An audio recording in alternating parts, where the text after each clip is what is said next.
let's talk about what happened over the past week. And of course, the videos out there, you guys obviously have seen it now, especially the wrestling fans of what happened. Even the non-wrestling fans are talking about this because of just the craziness that ensued.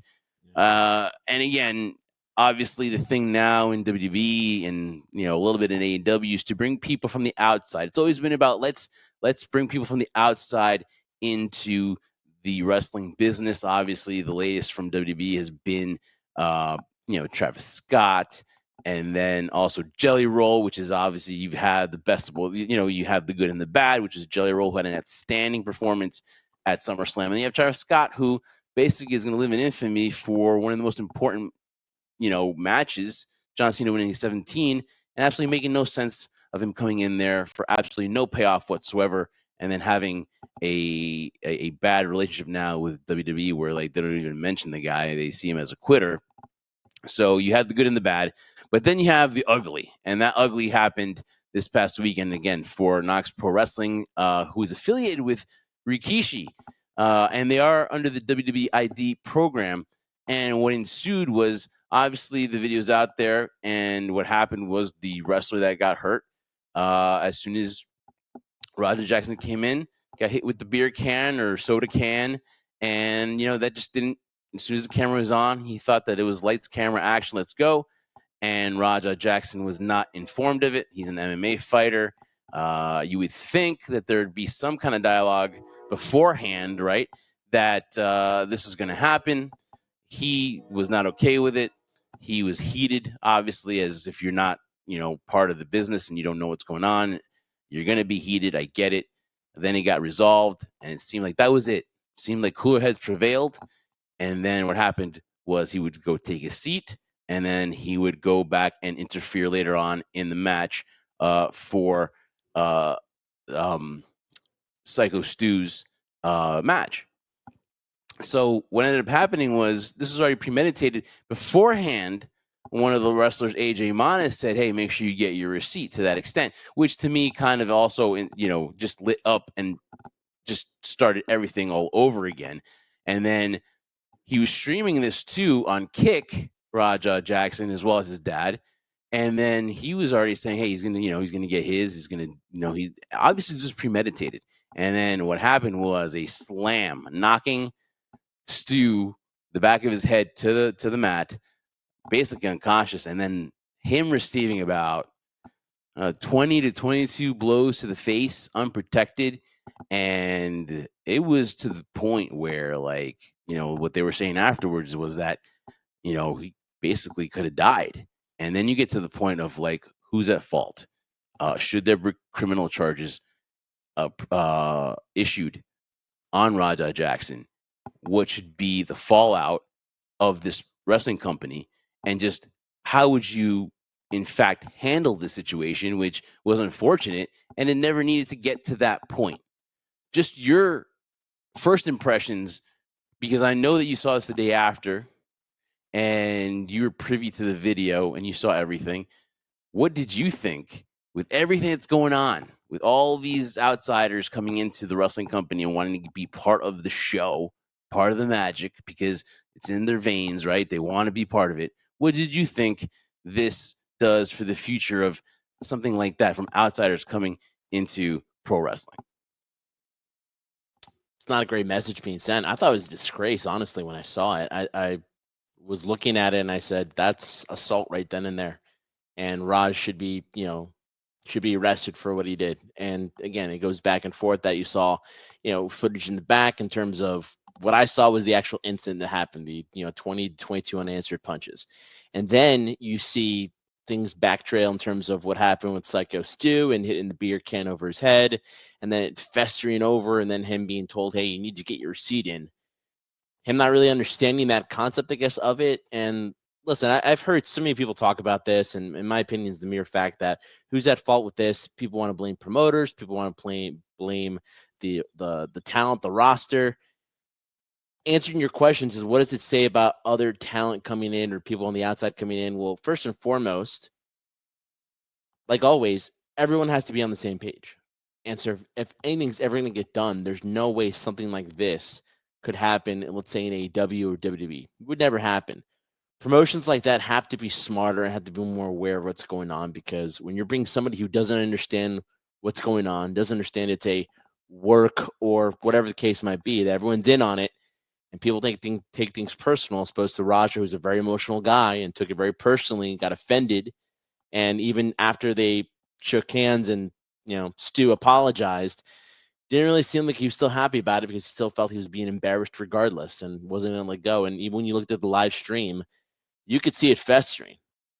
Even when he made the comment and you get your receipt, you could tell he was not 100% Oh, it on. was already planned. I mean, He that was just squashed it. triggered to No. me. That was just justified what he was thinking. And that guy, AJ Mana, who went on a podcast a couple days later, kind of was like, washed his hands from it, and he's an idiot. And I think they said he lost his day job. I'm not sure if the day job was this or being affiliated with the company, but he lost his day job for it. I would assume it was his position here at the wrestling place, but to me that triggered it.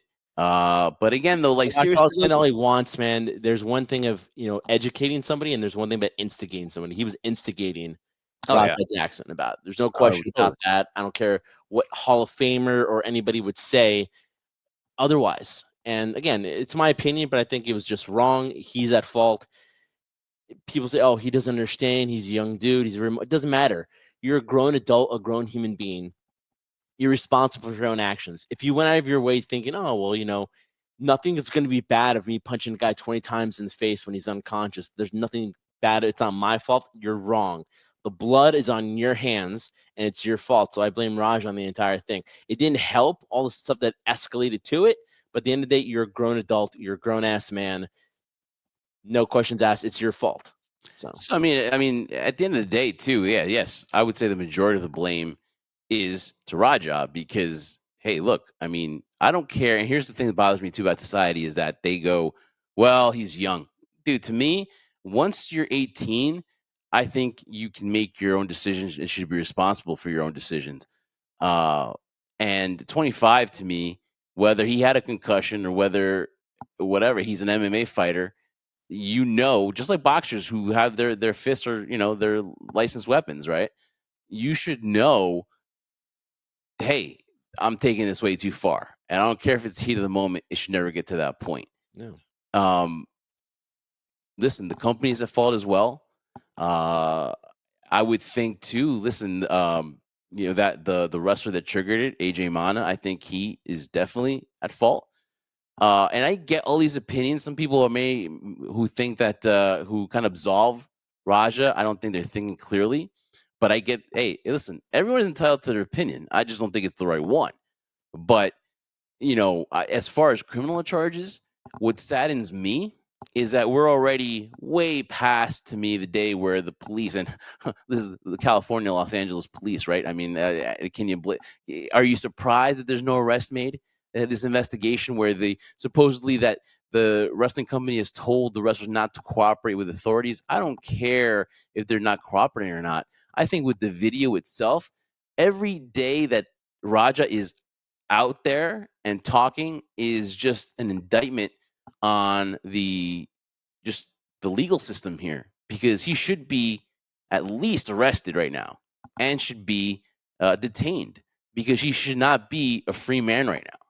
And luckily, Psycho Stu is recovering. They showed the picture of him in his hospital bed, surrounded by friends and family, and they started to GoFundMe.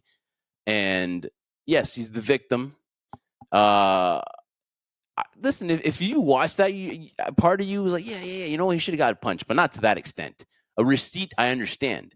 A one punch or that slam should have been in. Listen, if Hey, you want to get his lick in one yeah, or two punches, yeah, maybe. But after he got those 1-2 in and realized nobody was stopping him yeah, or nobody could do anything about it, he went for a free for all. So listen, yeah, if you want to tag somebody for yeah, real and punch him in the face, even if they're unconscious, because I don't think he knew he was unconscious at the time when yeah. he slammed them, but you could clearly tell in the replay that when Stu's head hit the mat, he was out.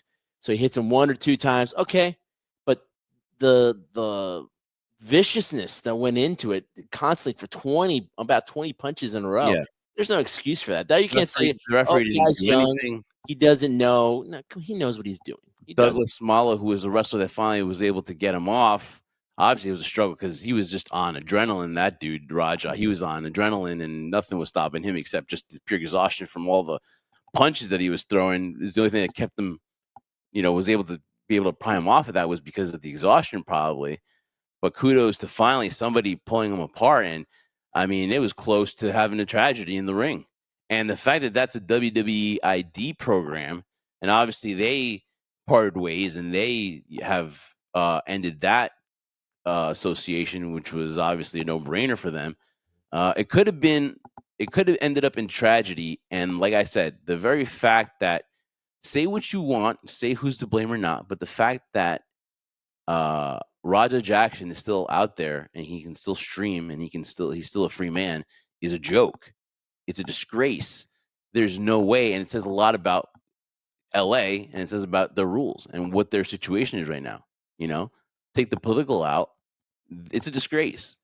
Really shows you the state of things in LA and Los Angeles, in California, or wherever they're at in California. But it shows you the sad state of affairs that's going on there, that every single day, every hour, every minute, even when this podcast is released, that he's still going to be a free man. And that to me is a complete joke.